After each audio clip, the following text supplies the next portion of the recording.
My name is Steve Torrey. I am the trail master for the Green Mountain Roamer Snowmobile Club here in Waterbury, Vermont. This is our 2000 Chevy Tracker snowmobile trail groomer. It was purchased brand new in 2000 by the Mount Major Snowmobile Club in Alton, New Hampshire. They built it and converted it to a trail groomer. It's been purpose built just for grooming trails, never registered on the road. Been in service 25 years, works very, very well for us. It comes with pulls a 1406 Mogul Master Drag in the back, has ARB locking differentials front and rear, 6 inches of lift. Frame's been gussied and added, but other than that, it's a stock Chevy Tracker, 2.0 Suzuki motor, makes 126 horsepower and 137 foot-pounds of torque. And it's got a winch. It does have a 12,000-pound electric super winch on it, in case you need it out there. The track systems are custom fabricated by the original Snowmobile Club. They're based off of a 1999 Polaris 600 XC snowmobile, so it's a 121 Polaris track, snowmobile rails, bogies in it, makes it very serviceable and easy. Custom frames and squirrel cages to drive it all. But once you take these tracks off, you can put a set of tires on it, and it's a true Chevy Tracker. Wow. Yep. Very impressive. I'll get the groomer from this angle, too. Yeah. That is really cool, my friend.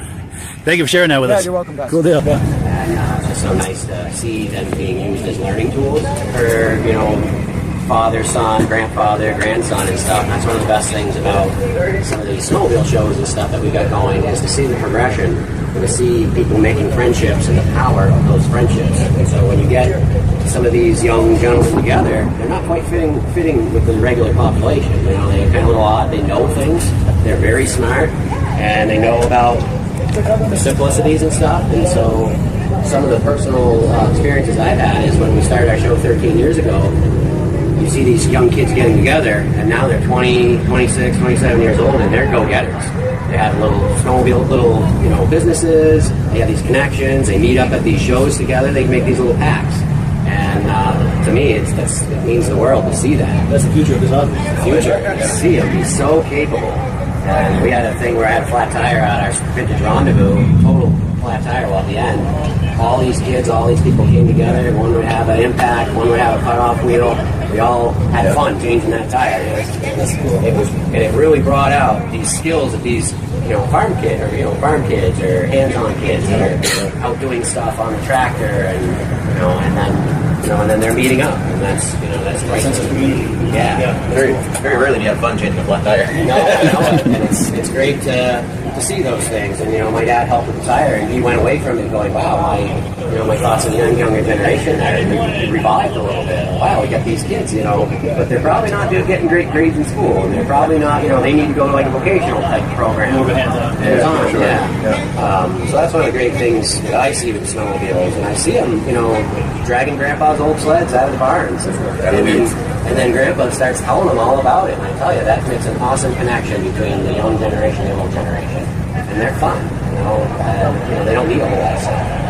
You just hit the such, you just need a little bit, and yeah, and some of these ride through the 60, 70, 80, you're just cruising. So you really don't need much. Yeah.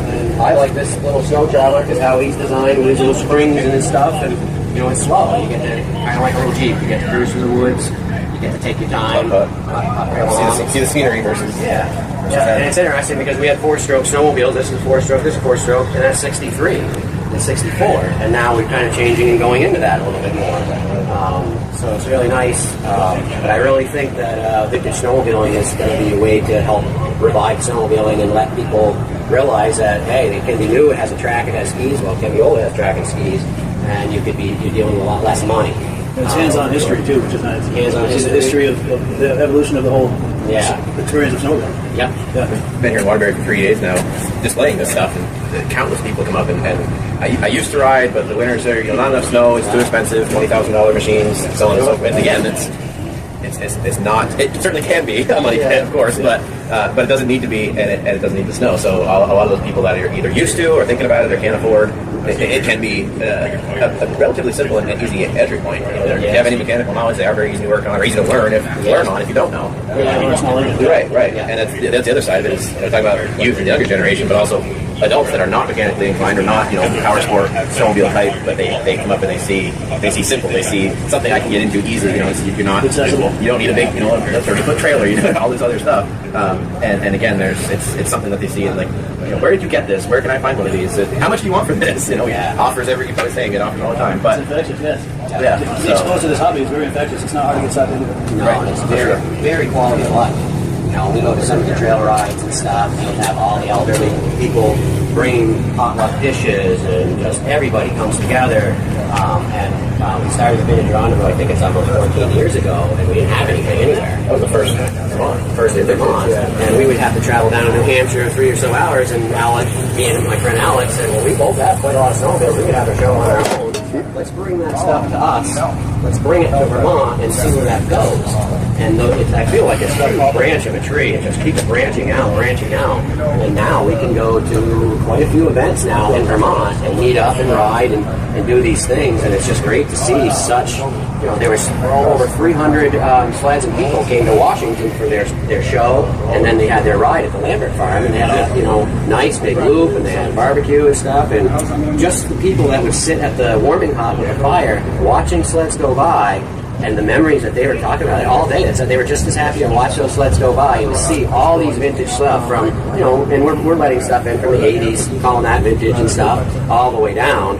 And, me and Nathan have a great time with this sled and his old Nell, the Husky, because they're so slow. But I tell you, we're having the best time. We're just putting along, and, you have these packs. So you have the rear engine slow sled packs, you got a little quicker ones, and then you got the young, I love it, I see some 20-year-old kids rolling up on a, Wanko, super Jerry Wanko rotary engine Panther, all done up, and they spent $2,600 on it, and happy as heck too. For me, that seems a lot of money, but for a brand new sled, and the fun factor that those group of kids, young adults, are having, it would take a lot to have that much fun on a newer $20,000 sled. Yeah. And the vintage stuff is filling in these gaps.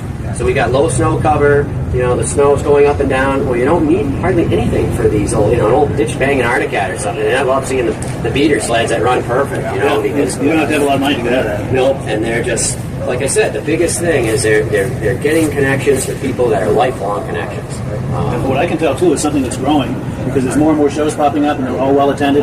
Yeah. Let's take, for example, that Washington show. Yeah. I've been going to that for, 5 or 6 years.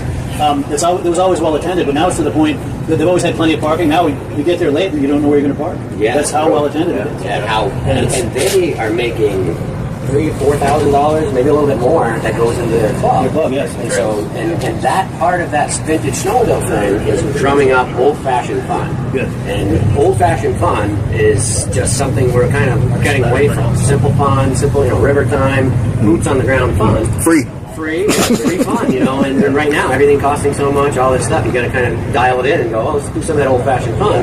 And so when you get that, and like our Vintage Rendezvous, we're really trying to get in that 70s vibe, with some vintage clothing and, joke around, and that part of that joking and joshing around with your fellow snowmobilers will build some camaraderie for when you do have trail work stuff. Sure. Some of these young kids, like I said, they got spunk. And they don't want to be on the TV all the time. They want to be out there. So to get that awareness and say, hey, we can have fun on trail days. We can have a good time replacing the bridge. free TMA in the process. Yeah, you get free TMA, and a lot of people don't realize. And also, you know what? When you get together with a like-minded goal of setting up a bridge or something, your camaraderie. So you build that fun together, and then have a beverage or whatever, and stuff. You feel accomplishment, and then when you ride over it.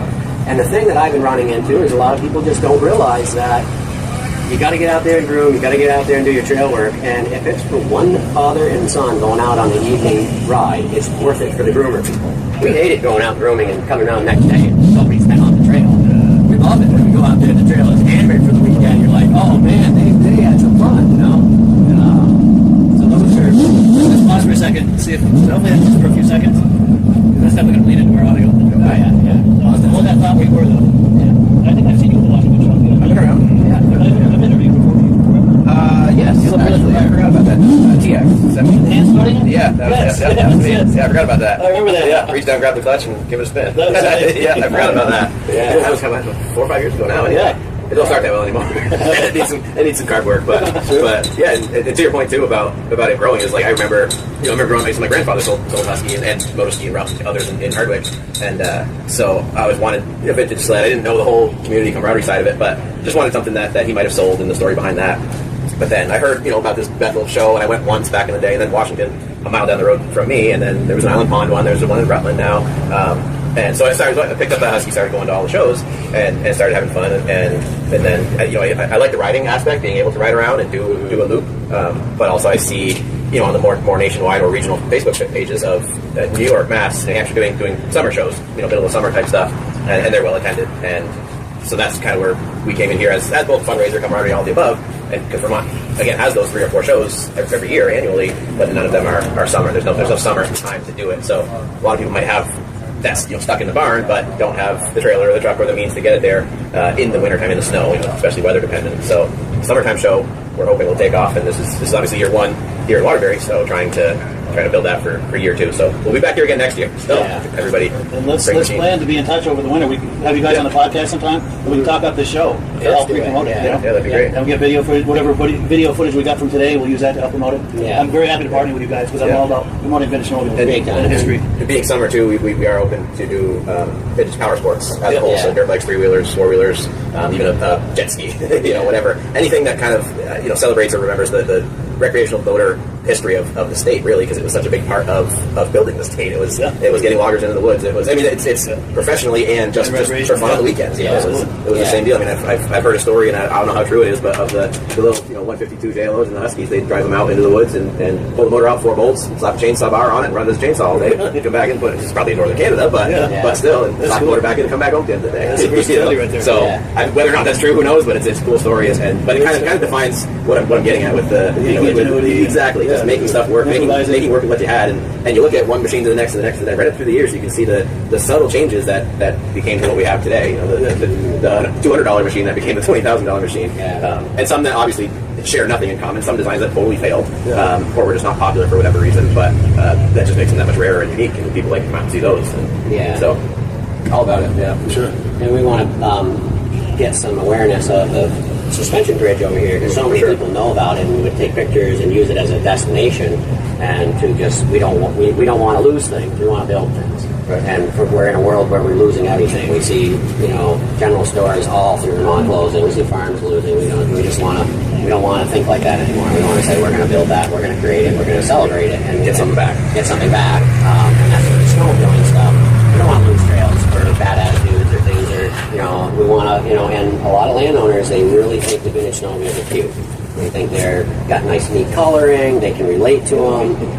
And back in the day, you know, this wasn't really made for recreation. It was made for work, going out into the woods, doing your farm chores, checking your fencing and stuff like that. And then kind of turned into, well, to get out fishing or to get out trapping or to get out doing these things. And then snowmobiling kind of changed. And they need to realize that there's still people out there that want a snowmobile to do some work. So snowmobiling is kind of changing and going away from some of that.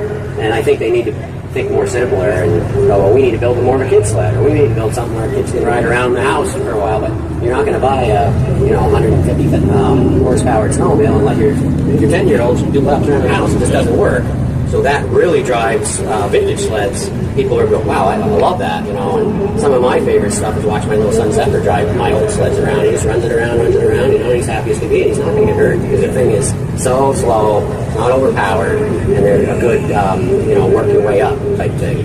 And if you bounce it off a tree, it's not going to be $4,000. It's not very expensive, and half the snowmobiles that we get are already been bounced off trees or been run over. They won't bounce off at a high velocity. Right. So we just kind of pound it out. Oh, yeah. Yeah. And it's wonderful to say, you know, with him, he's pretty mechanically, but take these 2 sleds and build one, you know, and he goes out there and does that. And, you know, young kids will surprise you if you don't put so many limitations on them. They really will. And I think nowadays we just put so much limitations on, you know, hovering over them. You know, they can't have a knife, they can't have an axe, you know, and those they're all drawn to it. You know? Yeah. So, and as kids, we were able to use those. We supervised them responsibly and show us how to do it right. You know? Yeah, using tools and things like that. It's a good opportunity to teach responsibility, and a lot of that's being taken away, like you said. And that's taking away shop classes in schools, and taking away industrial art stuff, and it's a really great feeling to make money with your hands, to have satisfaction with those things, and we're just getting a lot of instant stuff, instant phone stuff, instant things, you know. And what I do notice about all the snowmobile people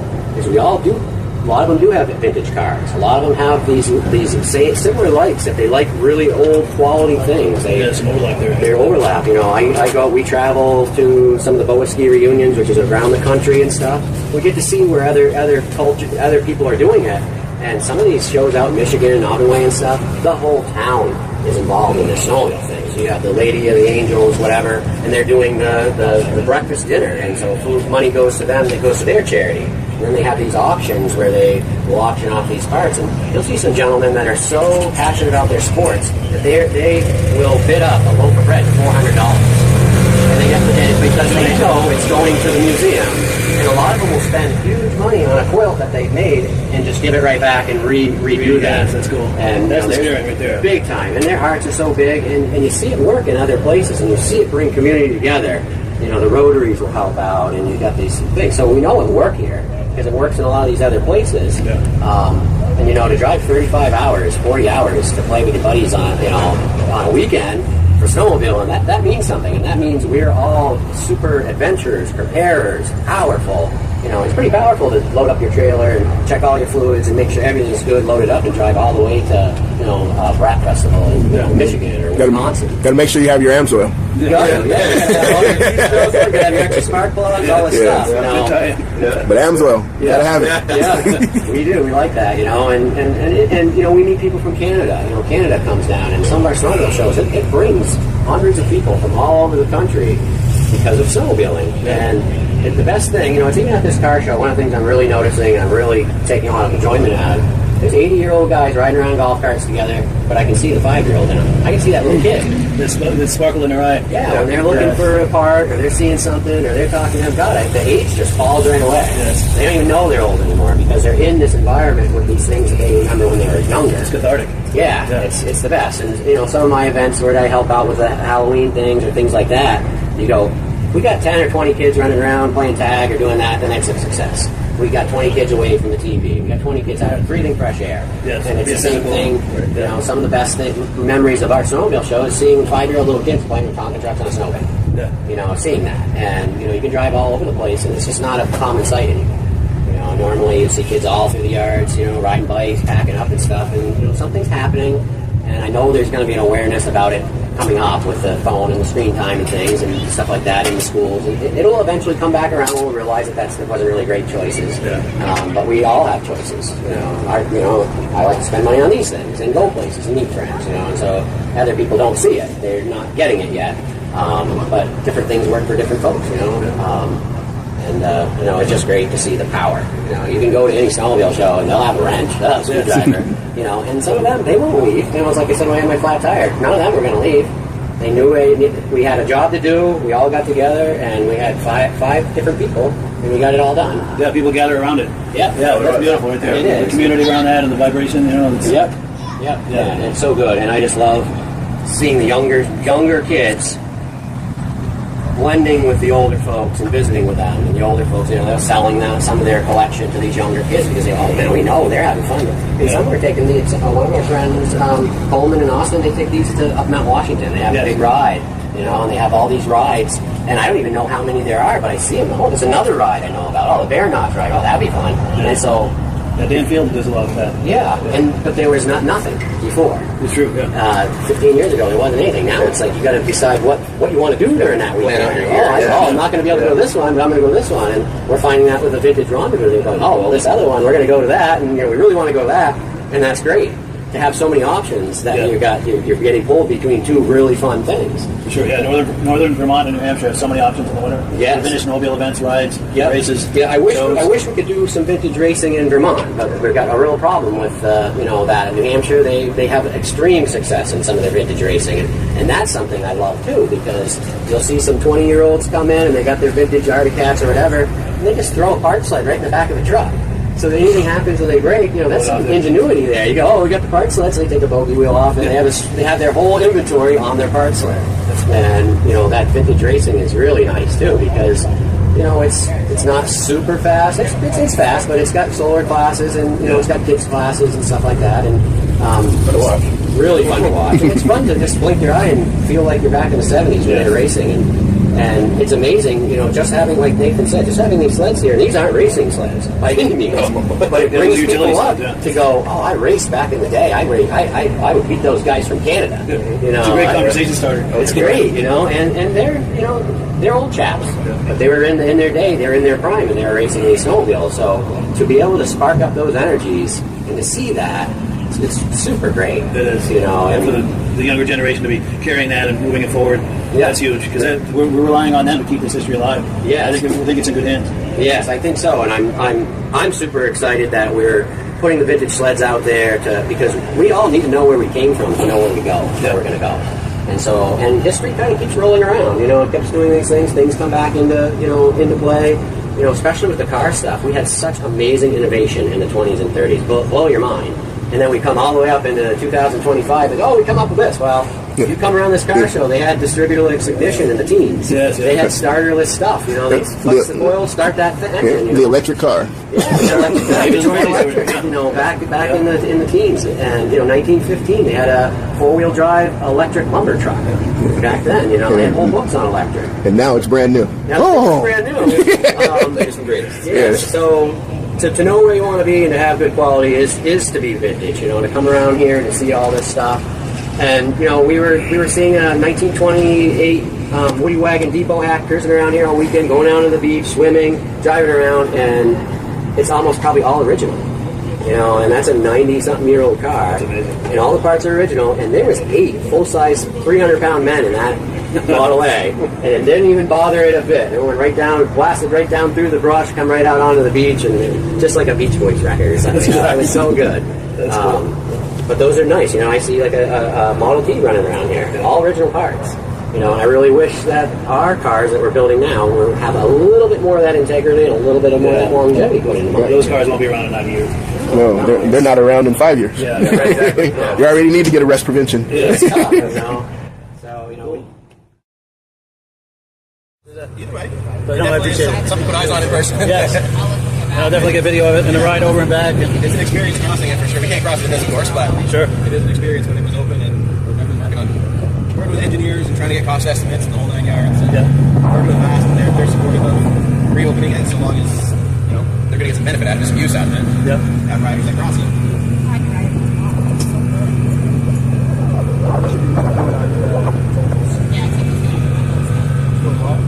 All the clubs down near him, not ours.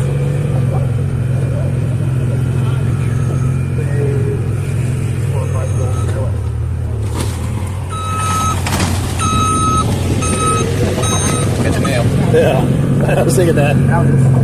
So as far as for the trail connectivity itself, Why stop off truck? Truck always done. for the connectivity of the trail system itself, we're of course Duxbury to the south, Waterbury to the north. So as far as your north-south connectors, from here, you either have to go to Williston, go onto the interstate there, Williston, Richmond area, and there's a trail over there, or Williamstown. Those are the only 2 north-south connectors from this point, either way. So if you live in Waitsfield and you want to go to Morrisville, you're in for quite the trip. Yeah. Without this bridge being in place. So it's kind of a Panama Canal of sorts. Yeah, pretty much. It adds a lot more to your day. That's cool. We have a business over Waterbury Center, Jim's Pizza, who's a big supporter of the club. That's cool. He said any given Saturday, since the bridge closed, his business has stretched traffic through the store for the pizza shop's gone down over 75%. Oh, really? Just because the bridge is closed. Oh, man. So this is the gateway to the bridge. Work to do. So this was that was the old intersection back there. Yeah. This would be reopened. We do keep it mowed, but we haven't been able to get out here this year quite yet. Got here once. Got here once? Yeah, right in the spring. Right early on.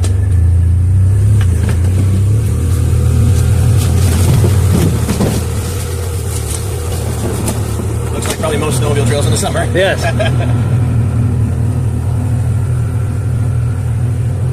And we'll hit it again before the snow flies, of course, with the mower.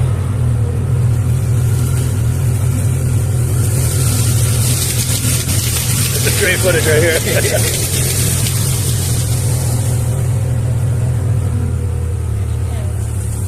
Oh, geez, yeah, look at that. Wow. Yeah, you want me to drop the ribbon? We can just go up onto it. Oh, sure. You do that.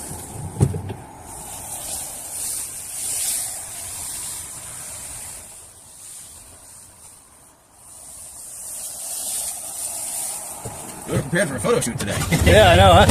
I can go just a little bit there. That first step's a doozy, huh? It is. Wow, that's a perfect shot of it, though. Perfect. This is a good place for it.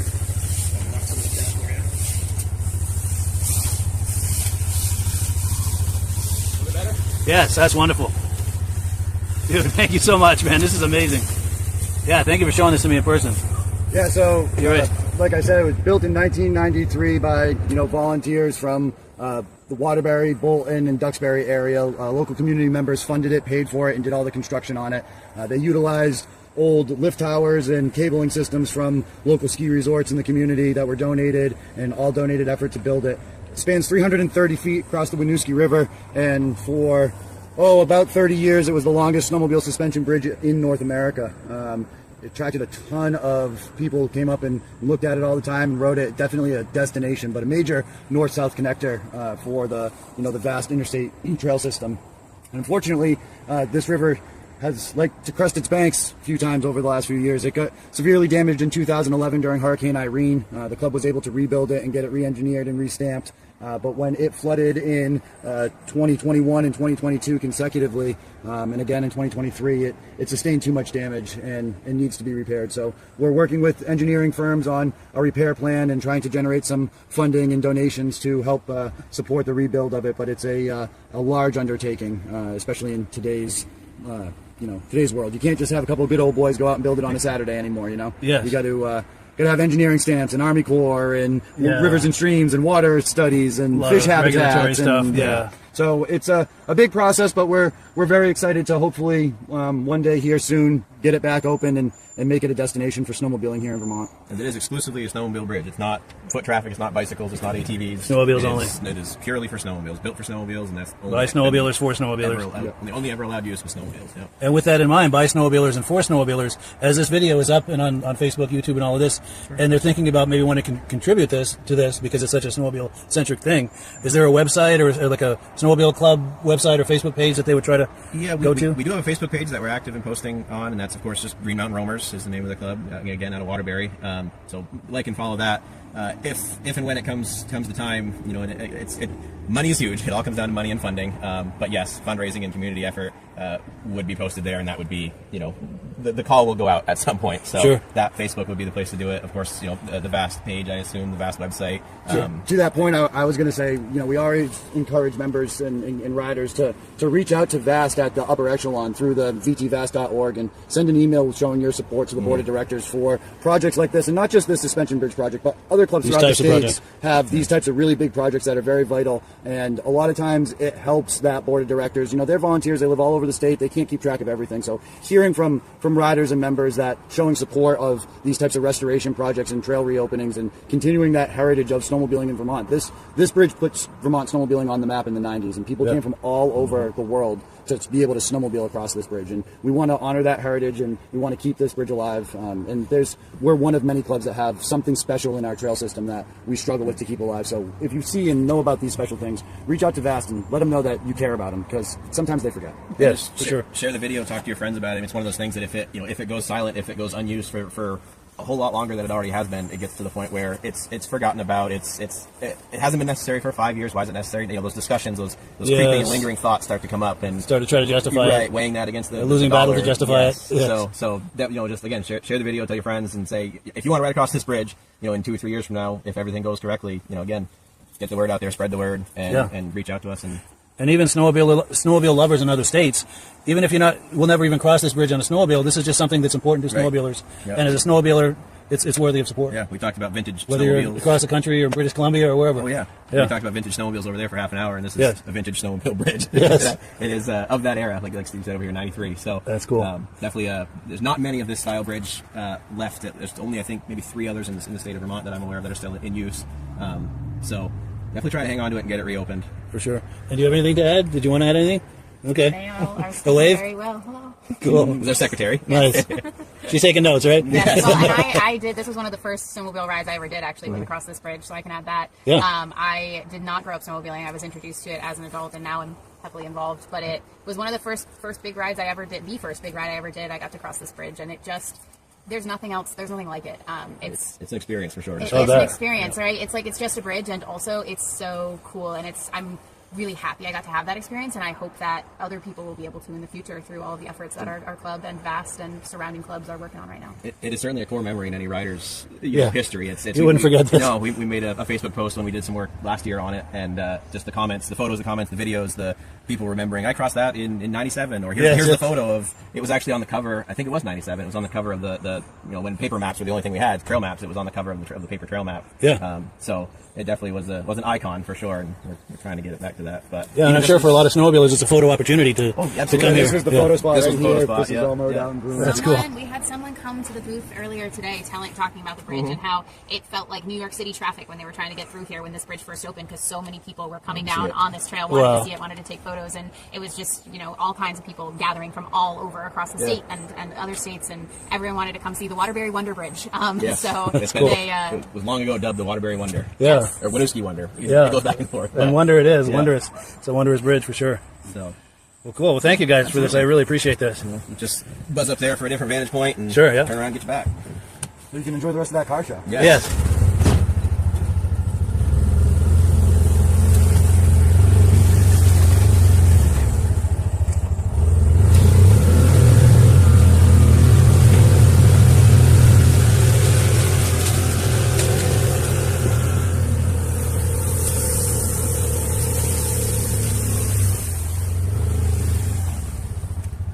I want to get a shot of that little sign. Bridge designed for snowmobiles only. That's cool. That's a great angle too. Yeah, thank you so much for this. And not only of the bridge, but just this is a beautiful place right here. It's such a, in the wintertime when you get the ice on it and the mountains are all covered, it's such a beautiful spot to come down and see. The Winooski River is definitely iconic for the state. Yeah. This almost qualifies as a quote-unquote scenic vista. Yeah, it was a pinpointed spot on the map, as a destination. That's cool, man. Yeah. Well, cool. Thank you so much, guys. Yeah, this is something else. And you get the guy wires here. Yeah, very cool. I appreciate you showing me this. All big buried It concrete was worth it. foundations, all poured. They poured it up with a big long chute from Route 2. Oh, no kidding. Closed the road for however long. Wow. It was a to-do. Very, very The, cool. the thing that's crazy about it is the fact that, riders funded it. It was funded by community members and riders. It wasn't funded by Vast. It wasn't funded by the clubs. It was funded by locals that needed a way to cross the river, and they said, we're just going to do it. We're going to do it ourselves. Nice. We're going to build our own bridge. Funded by the users. Yeah. That's cool. It was also when they rebuilt all the decking, the last time the decking was redone, that was the best project of the year for 2011. Wow. So, Yeah. that was right before or right after I rebuilt Right the after. bridge? Right after. That makes more sense. So to anyone viewing this on Facebook or YouTube, please donate generously to this cause. It's a very worthy cause. A lot of history here, and it's valuable to all the snowmobilers. So even if you're a snowmobiler from another state or another province, snowmobilers are snowmobilers, and these snowmobilers need your help. One last shot. One last shot. One more for the road. Cool. Thank you so much.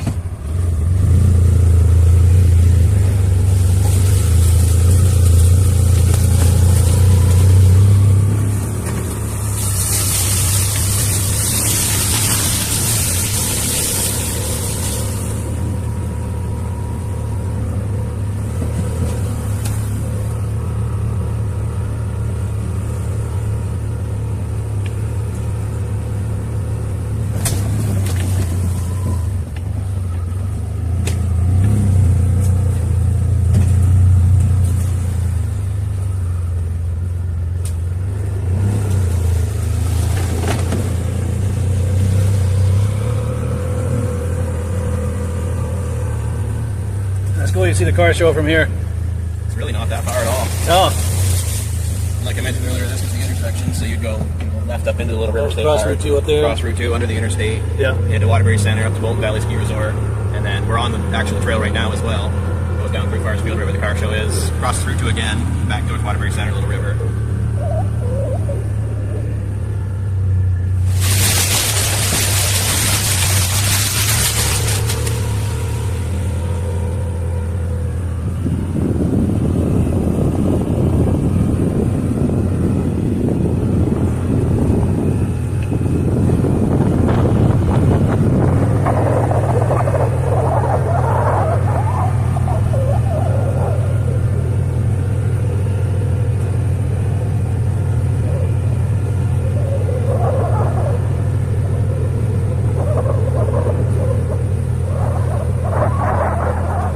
car show and camping weekend. Very cool. A lot of people make a full weekend out of it, a full event. Nice. Bring the family, bring the campfire, bring the cooktop. This guy in this VL Motorsports, he's got a bunch of vintage snowmobile stuff at it. Oh, no Vintage kidding. motors and Good to stuff know. there. The motor at least. Oh yes, that Panther hood. I don't know if it's a Panther, but cat hood. And that's a 292 Cowie out of a cat. Oh yes, yeah. Very Got nice. some cool stuff. Yeah.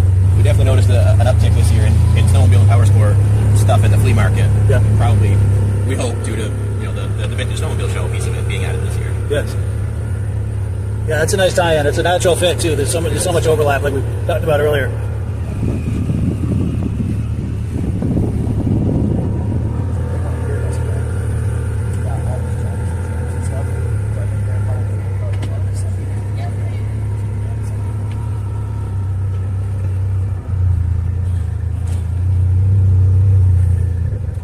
Bob's getting ready to load up the old ZL. Well, cool, guys. Thank you so much.